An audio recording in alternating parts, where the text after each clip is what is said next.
वैष्णवी हगवणे मृत्यू प्रकरणानं राज्यातील वातावरण अक्षरशः ढवळून निघालेलं होतं। 2 दिवसांपूर्वी या प्रकरणाची सुनावणी होती आणि त्यावेळी ज्यावेळेस राजेंद्र हगवणे यांचे जे वकील आहेत त्यांच्या वकिलांनी माध्यमांमध्ये बोलताना अर्थात एक प्रतिक्रिया दिलेली होती।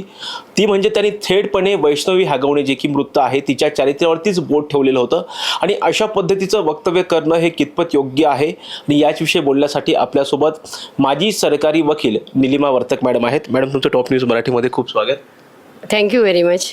आभार आहे। मॅडम, आपण बघतोय की सध्या वैष्णवी हगवणे प्रकरण जे राज्यामध्ये चर्चेत आहे, या प्रकरणामध्ये जे राजेंद्र हगवणे जे की आरोपींचे वकील आहेत त्यांच्या मार्फत कोर्टामध्ये थेटपणे वैष्णवी हगवणे यांच्या चारित्र्यावरती बोट ठेवण्यात आलेलं होतं। खरं तर हे बोट ठेवणं, अशा पद्धतीने चारित्र्यावरती बोलणं मृत महिलेच्या, हे कितपत योग्य आहे? हे बघा, एक गोष्ट नक्कीच आहे की प्रत्येक व्यक्तीला हा आदरपूर्वक राहण्याचा अधिकार हा घटनेने दिलेला आहे। त्यामुळे आपण प्रत्येक व्यक्तीचा आदर करणं हे गरजेचं आहे। हा झाला एक भाग, right to live with dignity, हा झाला एक भाग। दुसरा भाग असा आहे की ज्या वेळेला आपण कोर्टापुढे एखादी केस चालवत असतो त्यावेळेला त्याच्यामध्ये 2 पार्टीज असतात, एक म्हणजे सरकार पक्ष आणि दुसरं म्हणजे बचाव पक्ष। सरकार पक्ष त्यांची बाजू मांडत असतंय आणि बचाव पक्ष हे त्यांची बाजू मांडत असतात। त्यामुळे प्रत्येकाला आपापली बाजू मांडण्याचा अधिकार आहे। आता आपण जे म्हणतात ना की त्यामध्ये बचाव पक्षाने त्यांच्या चारित्र्यावर बोट ठेवलेलं आहे, तर मला असं म्हणायचं आहे की ही खूपच आपण ज्याला प्रिलिमिनरी स्टेज म्हणतो अशी स्टेज आहे। परंतु बेलच्या सुनावणीच्या वेळेला प्रत्येक जण हा आपापल्या जवळ असणारे जे पुरावे असतात ते मांडत असतात। अशा वेळेला सरकारी वकील, बचाव पक्षाचे वकील आणि संबंधित कोर्ट या तिघांचीही ही एक जबाबदारी असते की जर आपल्याला अशा प्रकारच्या कुठल्याही पुराव्याच्या बाबत चर्चा करायची असेल की ज्या पुराव्यांमुळे एखाद्या व्यक्तीचं चारित्र्यहनन होणार असेल तर ते इन कॅमेरा घेणं हे गरजेचं आहे, असं माझं स्पष्ट मत आहे। विशेषतः ज्या वेळेला ती व्यक्ती म्हणजे मृत व्यक्ती असू देत किंवा पीडित व्यक्ती असू देत, ही व्यक्ती ज्या वेळेला जेव्हा कोर्टासमोर पीडित म्हणून असते आणि तिचं चारित्र्यहनन होणार असतं एखाद्या पुराव्यामुळे, आता हा पुरावा आहे, हा पुरावा कितपत ऑथेंटिक आहे, कितपत रिलायबल आहे आणि त्याची पुरावा म्हणून काय व्हॅल्यू आहे, म्हणजे कायद्याच्या भाषेत बोलायचं झालं तर एव्हिडन्शियरी व्हॅल्यू ही काय आहे, ह्या सर्व गोष्टी ज्या वेळेला केस चालेल त्यावेळेला बघितल्या जातील। परंतु आजच्या घटनेला जर अशा तऱ्हेचा काही युक्तिवाद होणार असेल तर या तिन्ही पक्षांची समान जबाबदारी आहे की ही गोष्ट इन कॅमेरा घेणं गरजेचं आहे, असं माझं स्पष्ट मत आहे। मॅडम, अशा पद्धतीचं कॅरेक्टर असॅसिनेशन होऊ नये यासाठी काही नियम वगैरे आहेत का कोर्टाचे? आता मी आपल्याला जे सांगितलं ना की कोर्टाने इन कॅमेरा सुनावणी हे जे काही आहे हे कशासाठी आहे? खूप वेळेला असं पण आहे की तुम्हाला ज्या वेळेला विशेषतः बलात्कारासारख्या केसेस आहेत त्या केसेसमध्ये पीडितेचं नाव डिस्क्लोज होऊ नये। मग तिचं काय एक्स नाव असेल, वाय नाव असेल, काय जे काही असेल ते अशा तऱ्हेने तुम्ही त्या म्हणजे बातमीदारांनी सुद्धा बातमी देताना त्या पीडितेचं नाव डिस्क्लोज करू नये, हा नियमच आहे। त्यामुळे हा नियम हा पाळलाच गेला पाहिजे। आता आजकाल मीडिया ट्रायल हा एक भयानक प्रकार समोर येतोय आणि त्यामध्ये सर्वच गोष्टी या अशा तऱ्हेने हे होतात, अशा तऱ्हेने स्पष्ट होतात की ज्यामुळे त्या व्यक्तीचं चारित्र्यहनन होत जातं आणि मग एकदा ते मीडियामध्ये गेलं की मग ते कोणाच्याही कंट्रोलमध्ये राहत नाही। यासाठी काही नियम अजूनही कोर्टाने आणि सरकारने करणं गरजेचं आहे असं मला वाटतं. मॅडम, असं सुद्धा त्यांनी एक वक्तव्य केलं होतं की महिलांच्या कानाखाली म्हणजे बायकोच्या कानाखाली म्हणजे चापट मारणं म्हणजे तो काही छळ होत नाही, असं काही आहे का? डोमेस्टिक व्हायलन्समध्ये या छळाचे अनेक प्रकार सांगितलेले आहेत. त्याच्यामध्ये शारीरिक, मानसिक, आर्थिक आणि अनेक छळांचा त्याच्यात समावेश केलेला आहे. आता चापट मारणं म्हणजे छळ होत नाही, ही मानसिकता, ही जी पुरुषी मानसिकता आहे ती दाखवते. ग्रामीण भाषेमध्ये एक म्हण आहे, पावसाने झोडपलं आणि नवऱ्याने मारलं तर कोणाला सांगणार. हे कुठल्याही प्रकारे विनोदाने घेण्यासारखी ही गोष्ट नाही आहे. आपल्या समाजातल्या स्त्रियांचं एक विदारक सत्य त्याच्यामुळे बाहेर आलेलं आहे आणि ह्याच्यामधूनच कळतं की समाजाचा दृष्टिकोन काय आहे. त्यामुळे चापट मारणं हा गुन्हा नाही, ही गोष्ट म्हणणं हे चुकीचं आहे असं मला वाटतं. कदाचित काही वेळेला असं होतं की एखाद्या गोष्टीबद्दल त्या एखाद्या कोर्टासमोर काही घटना असतात आणि त्या संदर्भात कोर्ट काही मतप्रदर्शन करतं. याचा अर्थ असा होत नाही की ते जनरल, ज्याला आम्ही कायद्याच्या भाषेत एखाद्या जजमेंटचा म्हणजे एखाद्या निकालपत्राचा रेशो म्हणतो, तो आहे असं म्हणणं चुकीचं होईल. तुम्ही चापट मारा, काठीने मारा, नाहीतर आणखीन कशाने मारा, तुम्ही ज्यावेळेला दुसऱ्या व्यक्तीवरती शारीरिक अत्याचार करता तो गुन्हाच आहे असं माझं म्हणणं आहे. मॅडम, तुम्ही अनेक वर्ष कोर्टामध्ये प्रॅक्टिस केलेली आहे. ज्यावेळेस आपण आर्ग्युमेंट करतो त्यावेळेस वकिलांनी नैतिकता पाळणं हे कितपत महत्त्वाचं असतं? वकिलांनी नैतिकता पाळायलाच पाहिजे आणि सर्वसाधारणपणे वकील नैतिकता पाळत असतात. आता त्या गोष्टी काही वेळेला असं होतं की एखाद्या केसची गरज असते आणि ती गरज म्हणून जर काही विशेषतः बलात्कारासारख्या ज्या केसेस असतात त्याच्यामध्ये बऱ्याच वेळेला असं होतं की एक गरज म्हणून काही गोष्टी स्पष्टपणे, ज्या आपण समाजात स्पष्टपणे बोलत नाही अशा गोष्टी बोलाव्या लागतात. मग ह्या गोष्टी बोलत असताना त्यालाही सभ्य भाषा आहे, त्यालाही कायद्याची भाषा आहे. कायद्याची भाषा ही सभ्यपणे कशी वापरावी याचेही मापदंड ठरलेले आहेत. आणि मगाशी मी आपल्याला जे म्हटलं की या सगळ्या ह्याच्यामध्ये सर्वात महत्त्वाची गोष्ट म्हणजे इन कॅमेरा साक्ष हे कशासाठी आहे, त्याचं मूळच ह्याच्यामध्ये आहे की इन कॅमेरा साक्ष घेत असताना तुम्ही ती व्यक्ती, त्या व्यक्तीचं नाव किंवा त्या व्यक्तीचं बाकीचं जे काही अदरवाईज सर्कमस्टन्सेस ज्या आहेत त्या सर्कमस्टन्सेस तुम्ही कुणाही पुढे आणू नयेत. म्हणजे उदाहरण द्यायचं झालं तर तुम्ही नाव सांगणार नाही, परंतु ती अमुक अमुक ठिकाणी राहते, अमुक अमुक तिचे शेजारी आहेत असंच म्हणून जर का तुम्ही सगळ्या ठिकाणी तिची ओळख समजेल असं जर का तुम्ही त्याचं वार्तांकन केलं तर ते चुकीचं होईल आणि हे केलं जाऊ नये.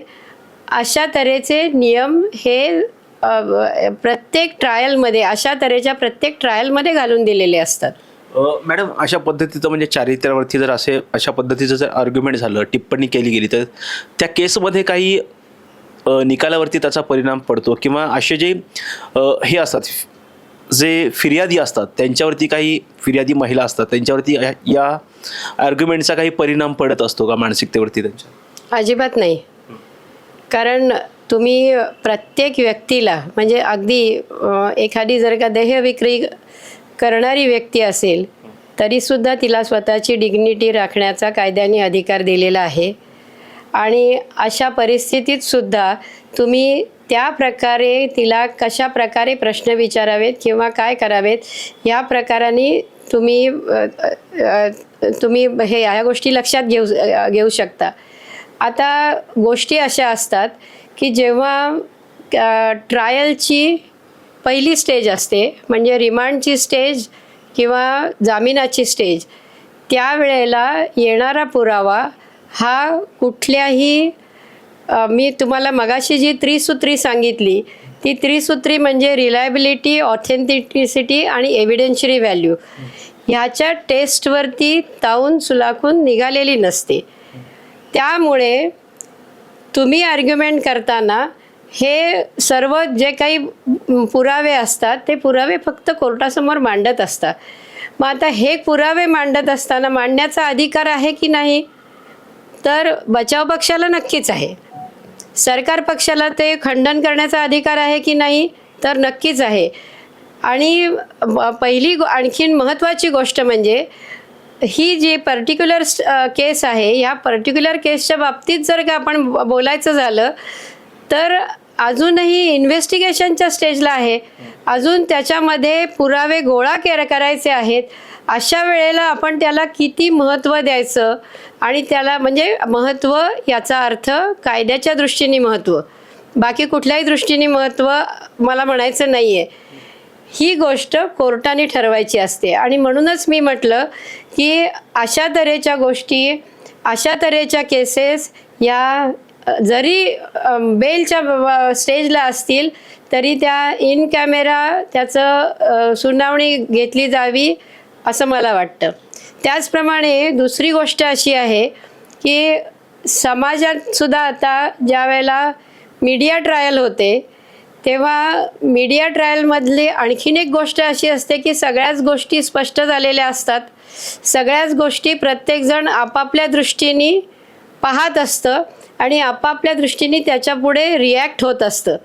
कोणीही त्याच्यामध्ये जजच्या दृष्टिकोनातून बघत नसतं.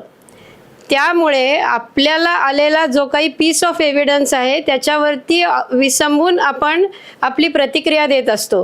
त्यामुळे आपण सुद्धा या वकिलाला आम्ही असं करू, या वकिलाला आम्ही ह्याच्यात फिरून देणार नाही वगैरे, ह्या गोष्टीसुद्धा चुकीच्या आहेत. आणि मला असं वाटतं ह्या गोष्टी टाळल्या गेल्या पाहिजेत. अशा तऱ्हेचा बिहेवियर करण्याचा कोणालाही अधिकार नाही.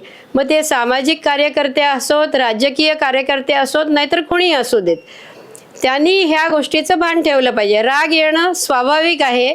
याचं कारण एखाद्या स्त्रीला ज्या वेळेला या अशा प्रकारच्या प्रसंगातून जावं लागतं त्यावेळेला विशेषतः इतर ज्या स्त्री कार्यकर्त्या असतात त्यांना राग येतो. हा राग अनाठायी आहे असं मी म्हणणार नाही, परंतु व्यक्त करत असताना आपण अभिव्यक्ती कशी आहे याचा विचार करणं गरजेचं आहे. मगाशी मी जे काही म्हटलं की कोर्टासमोर ज्या वेळेला आपण आर्ग्युमेंट करत असतो त्यावेळेला जशी आपण सभ्य भाषा वापरली पाहिजे तशीच समाजापुढे सुद्धा सर्वांनीच सभ्य भाषा वापरावी अशी एक सामाजिक अपेक्षा असते. मॅडम, आपण बघतोय की ठीक आहे, कोर्टामध्ये आर्ग्युमेंट तिच्या चारित्र्यावरती बोट ठेवण्यात आलं होतं, तरी सुद्धा ते माध्यमांमध्ये येऊन सांगणं म्हणजे हे योग्य आहे का? मला जर का हा प्रश्न विचाराल तर मला असं वाटतं की केस चालू असताना कुठलीच गोष्ट ही माध्यमांपुढे बोलली जाऊ नये. मीडिया ट्रायल हे अत्यंत चुकीचं आहे. अनेक वेळेला कोर्टाने सुद्धा अनेक जजमेंटमध्ये या गोष्टीविषयी नेमकेपणाने कॉमेंट्स केलेले आहेत, परंतु आजकाल ही गोष्ट लक्षात येत नाही. कॅमेरा दिसला की आपण बोलतो आणि मला असं वाटतं एक विसंगती म्हणजे ही सुद्धा गोष्ट मी कॅमेरासमोरच बोलते, पण तरीसुद्धा मला अशी एक विनंती करावीशी वाटते की मीडियाने सुद्धा या गोष्टीचं वार्तांकन कसं करावं. ज्या वेळेला इलेक्ट्रॉनिक मीडिया नव्हता त्यावेळेला रिपोर्टर्स स्वतः यायचे, ते ट्रायलच्या आर्ग्युमेंट्स च्या वेळेला थांबायचे तिथे आणि त्याचं रिपोर्टिंग व्हायचं. त्यामुळे अशा तऱ्हेचं जे काही रिपोर्टिंग आहे की वकिलाला प्रश्न विचारायचे, मग वकिलांनी सगळं सांगायचं, वकिलांनी सांगणं मीडियासमोर हे चुकीचं आहे. कारण ही गोष्ट अजूनही फार फार प्रिलिमिनरी स्टेजला आहे. तपास पूर्ण व्हायचा आहे. जे काही तुम्ही देणार आहात तपासासाठी पोलिसांकडे त्याचा अजून ते पुरावा काय आहे किंवा त्याचं कुठून आलं, काय आलं, सोर्स काय आहे, कितपत ऑथेंटिक आहे, ह्या सगळ्या गोष्टी सिद्ध व्हायच्या आहेत. अशा वेळेला आपण अशा तऱ्हेचं काहूर उठवणं चुकीचं आहे असं माझं स्पष्ट मत आहे. मॅडम, अशा पद्धतीचं जर उल्लंघन वकिलांकडून होत असेल तर बार काउन्सिलकडून काही कारवाई वगैरे होत असते का? मुळामध्ये मीडिया ट्रायलवरती नियमच झालेले नाहीत. नाही, म्हणजे वकिलांनी अशा पद्धतीचं स्टेटमेंट केल्याच्या नंतर त्यांच्यावरती बार काउन्सिलकडून कारवाई वगैरे होत असते का? नाही, बार काउन्सिल हा विषय वेगळा आहे. बार काउन्सिलचा जो काही कारवाईचा विषय आहे तो ज्या वेळेला बार काउन्सिलकडे तक्रार जाते त्याच वेळेला त्यांच्या पद्धतीने बार काउन्सिलची प्रोसिजर आहे त्या पद्धतीने ते जातात. याचा अर्थ असा नाही होऊ शकणार की बार काउन्सिलनी काहीतरी सुमोटो करावं. मगाशी मी आपल्याला जे म्हटलं की ज्या गोष्टीच्या विषयी जर का नियमच नाही आहेत तर मग त्याची सुमोटो तक्रार घेण्याचं काही कारणच पडत नाही. मॅडम, दुसरी एक आपण महत्त्वाची गोष्ट बघतोय, राज्यामध्ये अनेक महिला अत्याचारांच्या घटना घडत आहेत. आता ही जी घटना घडलेली आहे ते हुंड्यामधून झालेल्या छळातून घडलेली आहे. अशा पद्धतीच्या घटना रोखण्यासाठी काय करणं अपेक्षित आहे? तुम्ही अनेक वर्ष प्रॅक्टिस करताय, महिलांच्या अनेक केसेस तुम्ही लढलेले आहेत. मला असं वाटतं की गृह विभागाने पोलीस डिपार्टमेंटला जास्त जागृती आणणं गरजेचं आहे. आजसुद्धा ही केस आपल्या सगळ्यांसमोर आली, याची अनेक कारणं आहेत. पण जर आपण असं विचार केला की एखाद्या सामान्य घरातली मुलगी जर का असती आणि तिच्यावरती हा प्रसंग आला असता तर खरोखरच इतकं मोठं काहूर माजू शकलं असतं का, याचा जर विचार केला तर मला असं वाटतं कोणीही होकारार्थी उत्तर देणार नाही. त्यामुळे ज्या समाजातल्या तळागाळातल्या सुद्धा स्त्रियांना या सगळ्या ॲट्रॉसिटीजपासून दूर राहण्याचा हक्क आहे हे जेव्हा आपल्याला वाटेल त्याच वेळेला खरं म्हणजे आपण स्त्रियांच्या बाबतीत काहीतरी केलं आहे असं आपण म्हणू शकतो. म्हणजे एक पोलिसिंग म्हणून, एक गृह खातं म्हणून या सगळ्यांनी ह्या गोष्टीचा विचार करणं गरजेचं आहे की खरंच आपण ह्या स्त्रियांसाठी काही करतो आहोत का.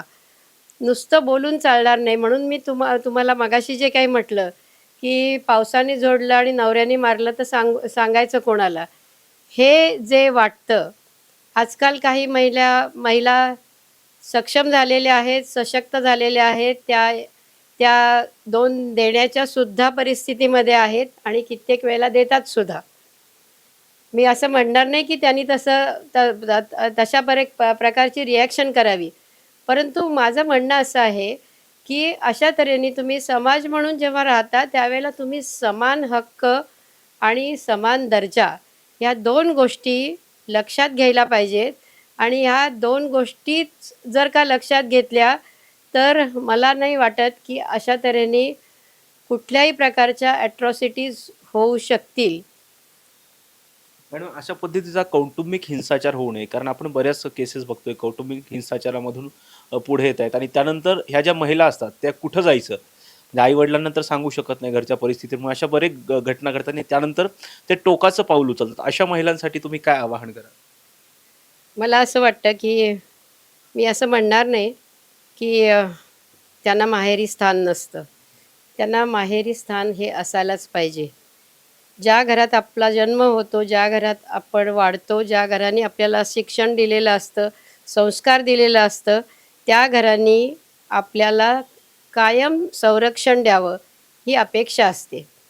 मग ते कदाचित खूप गरीब घर असेल, पण गरीब घर असेल तरीसुद्धा त्यांनी तिला अगदी मरणाच्या दारात आलेल्या मुलीलासुद्धा तू तिथेच मर हे म्हणावं हे योग्य नाही असं मला वाटतं. त्यामुळे ज्या वेळेला 498 हे झाला, ठीक आहे, त्याच्यामुळे एक कायदा तयार झाला, विवाहितेला संरक्षण मिळालं. त्याच्यानंतर हुंडा प्रतिबंधक कायदा तर कित्येक वर्षापासून अस्तित्वात आहे. हुंडा प्रतिबंधक कायद्यानंतर आपण IPC सुद्धा ह्याच्यामध्ये तशी तरतूद करून ठेवलेली आहे. परंतु हे सगळे कायदे जर का नुसते कायद्याच्या पुस्तकात राहणार असतील तर त्याचा उपयोग नाही. याचं कारण असं आहे की जेव्हा एखादी अशी घटना घडते त्यावेळेला आपण कोर्टापुढे येतो आणि आपण सांगतो की गेले 10 वर्ष ती मला सांगते की मला त्रास होतो. मग जर गेली 10 वर्ष ती सांगत असेल तर तिच्या माहेरच्या लोकांना सुद्धा हे ही गोष्ट हे त्यांचंही कर्तव्य आहे की तो त्रास कसा आहे, कशा प्रकारचा आहे हे समजून घेणं आणि त्या त्रासातून तिला बाहेर काढणं. मला असं वाटतं की ह्या दृष्टीने सुद्धा ह्या गोष्टीचा विचार होणं गरजेचं आहे. मॅडम, जसं तुम्ही आता सांगितलं की हुंडा प्रतिबंधक कायदा आहे तो फक्त कागदावरच राहू नये. या कायद्यामध्ये कितपत हा कायदा कडक करणं हे अपेक्षित आहे? हे बघा, कायदा कडक केला म्हणजे कायदा चांगला झाला असं नाही. कायद्याचं इम्प्लिमेंटेशन व्हायला पाहिजे. खूप वेळेला असं वाटतं की ज्यावेळेला मागणी होते, ही मागणी झाली म्हणजे गाडी पाहिजे, आणखीन फ्रीज पाहिजे, आणखीन काहीतरी पाहिजे, अशा ज्या मागण्या होतात त्यावेळेला त्या ठिकाणी त्या मुलींनी पण ही हिंमत दाखवायला पाहिजे की अशी मागणी करणाऱ्या मुलाबरोबर मी लग्न करणार नाही. इथूनच सुरुवात व्हायला पाहिजे. कारण जर तसं झालं नाही, कारण तिथे तीच तर सुरुवात असते पहिली. म्हणजे तिला माहिती असतं ना, आपण ज्या घरात जन्माला येतो, ज्या घरात वाढतो, त्या घराची आर्थिक परिस्थिती काय आहे हे आपल्याला माहीत असतं. आणि जर आर्थिक परिस्थिती नसताना कर्ज काढून आपले वडील आई-वडील लग्न लावून देणार असतील, तर अशा तऱ्हेचं लग्न आपण करू नये, असं मुलींनाही वाटलं पाहिजे, असं मला वाटतं. मॅडम, अशा आपण बघतो की जसं तुम्ही सांगितलं की मुलींनी हुंडा मागत असतील तर लग्नच करू नये. पण बऱ्याचदा बघतो की लग्न केल्याच्या नंतर अशा पद्धतीची आर्थिक छळवणूक केली जाते. अशा वेळी मुलींनी कुठं तक्रार करणं अपेक्षित आहे? आपल्या इथे जवळ-जवळ प्रत्येक पोलीस स्टेशनला पोलीस कमिशनरच्या ह्याच्यामध्ये वुमन सेल आहेत. आता वुमन सेलमध्ये बऱ्याच वेळेला बायकांचं असं असं त्यांचं ऑब्झर्वेशन असं मत असतं की तिथे गेलं की ते सांगतात आम्हाला की तुमच्या घरचं मॅटर आहे, मिटवून घ्या. मला असं वाटतं की पोलिसांनी सुद्धा असं सांगू नये. जे काय असेल दोन्ही पार्टीजना बोलून त्याच्यामध्ये काही काही घडतंय का ते पाहणं गरजेचं आहे. नाहीतर मग कोर्टात तरी त्याच्यामध्ये काहीतरी सोल्युशन निघणं हाही त्याच्यावरचा एक उपाय आहे. आणि प्रत्येक केस ही वेगळी असते. त्यामुळे असं आपण म्हणू शकणार नाही की हा एक वॉटर टाईट कंपार्टमेंट आहे आणि अशा तऱ्हेचंच सोल्युशन प्रत्येक केसला लागू होईल. प्रत्येक वेळेला आपण असंही म्हणू शकणार नाही की प्रत्येक वेळेला ती जी बाई आहे तीच बरोबर असेल आणि तिचा नवरा चुकीचा असेल. त्यामुळे मला असं वाटतं की ह्या सगळ्याच्या मध्ये सोल्युशन काढण्यासाठी कोर्टामधला जज ही व्यक्ती ही संवेदनशील असायला पाहिजे आणि त्यांनी त्याचं योग्य ते सोल्युशन काढलं पाहिजे. नुसतं मिटवून घेणे किंवा म्हणजे वाद संपवणे नाही. आज 5 केसेस आम्ही मिटवून घेतल्या आणि संपवल्या आणि जर का त्या 2 वर्षांनी, 5 वर्षांनी, 5 महिन्यांनी जर परत तुमच्या पुढे येणार असतील, तर त्या मिटवून घेण्याला काहीही अर्थ नाही, असं मला वाटतं. त्यामुळे प्रत्येक केसचं सोल्युशन काय आहे, हे कोर्टाने ठरवलं पाहिजे. एकेकाळी म्हणजे मला असं आठवतंय, की पुण्यामध्ये फॅमिली कोर्टाची स्थापना झाली. त्याच्या आधी सिव्हिल कोर्टामध्ये या डायव्होर्सच्या केसेस चालायच्या. त्यावेळेला अक्षरशः दर दिवसाला 10 केसेससुद्धा नव्हत्या कोर्टाच्या बोर्डावरती. आज 8पेक्षा जास्त ही कोर्ट आहेत. म्हणजे फॅमिली कोर्ट आहे, सिनियर डिव्हिजन कोर्ट, जे 2 सिनियर डिव्हिजन कोर्ट आहेत जे फक्त फॅमिली मॅटर्स बघतात. आणि हे असं सगळं असूनसुद्धा केसेसचं फायलिंग होण्याचं प्रमाण हे वाढतंच आहे. म्हणजे एकतर गरज आहे, समाजाची पण गरज आहे. काही वेळेला काउन्सिलिंग कमी पडत असेल किंवा काही वेळेला समाजामध्ये मानसिक बदल झालेला असेल, जे काही कारण असेल ते, तो आपल्याला स्वीकारायलाच पाहिजे. त्याला इलाज नाही. तो बदल स्वीकारूनच आपल्याला पुढे जायला पाहिजे. परंतु मग त्याची परिणिती ही अशा तऱ्हेच्या व्हायलन्समध्ये न होता आपण शांतपणाने हे प्रश्न कसे सोडवू शकू, हे जर का आपण बघितलं तर ते जास्त योग्य होईल असं मला वाटतं. त्याचप्रमाणे जर का डोमेस्टिक व्हायलन्सच्या ज्या केसेस आहेत त्या ह्याच्यामध्ये म्हणजे मॅजिस्ट्रेट कोर्टात चालतात. आज पुण्यामधल्या मॅजिस्ट्रेट कोर्टाचं जर का तुम्ही हे बघितलं तर प्रत्येक कोर्टामध्ये इतर केसेस आणि डोमेस्टिक केसेस अशी तुलना केली तर जवळजवळ निम्म्याहून जास्त कोर्टामध्ये डोमेस्टिक व्हायलन्सच्या केसेस या इतर केसेसपेक्षा जास्त आहेत. तर ह्या सगळ्या गोष्टींचा आपल्याला विचार करणं गरजेचं आहे. आपल्या उच्च न्यायालयांनी आणि सर्वोच्च न्यायालयांनी सुद्धा याबाबतीत थोडा विचार केला पाहिजे की हे सगळं आपण कसं कर्टेल करू शकतो. कारण खूप ते काही फॉरेन कंट्रीजमध्ये सुद्धा ह्या ज्या काही हे असतात म्हणजे डायव्होर्सच्या मॅटर्स असतात, त्या मॅटर्स दाखल करताना अक्षरशः 1-2 पानाची क्वेश्चनेअर्स टाईप हे असतं आणि त्या दाखल होतात. म्हणजे अशा तऱ्हेचं कुठलं तरी एखादं सोल्युशन करून ह्या सगळ्या गोष्टी लवकरात लवकर कशा संपू शकतात ही गोष्ट याचा विचार आपण करणं गरजेचं आहे. आणि सरकारने सुद्धा जास्तीत जास्त कोर्टाची स्थापना करून असे 10-10 वर्ष मॅट्रिमोनियल मॅटर चालल्यात, ही गोष्ट आपण टाळली पाहिजे असं मला वाटतं. मॅडम खूप खूप धन्यवाद. तुम्ही टॉप न्यूज मराठीशी संवाद साधला. थँक्यू. ह्या होत्या ॲडव्होकेट निलिमा वर्तक मॅडम. यांनी सविस्तर या बाबतीमध्ये माहिती दिली आणि त्याचबरोबर डोमेस्टिक व्हायलन्स रोखण्यासाठी कायदे कठोर आहेत, परंतु त्या कायद्याची कठोरपणे अंमलबजावणी व्हायला पाहिजे असं सुद्धा त्यांनी सांगितलेलं आहे. व्हिडिओ जर्नलिस्ट निलेश लोहारसह राजरत्न जोंधळे, टॉप न्यूज मराठी, पुणे. 25 वर्षांचा प्रदीर्घ अनुभव व अत्याधुनिक तंत्रज्ञान यांनी सुसज्ज असे पुण्यातील आकाश आय क्लिनिक व लेझर सेंटर. रोबोटिक पद्धतीने वेदनारहित मोतीबिंदू शस्त्रक्रिया, तेही विना टाका व विना इंजेक्शन. मेडिक्लेमची सुविधा व सेम डे डिस्चार्ज. लेसिक लेझरने चष्म्यापासून कायमची मुक्ती फक्त 10 मिनिटात. काचबिंदू, रेटिना, ड्राय आय, मायोपिया अशा अनेक डोळ्यांच्या विकारांवर उपचार म्हणजेच आकाश आय क्लिनिक आणि लेझर सेंटर. CTR कंपनी जवळ, विमान नगर, नगर रोड, पुणे. संपर्क 8888173100.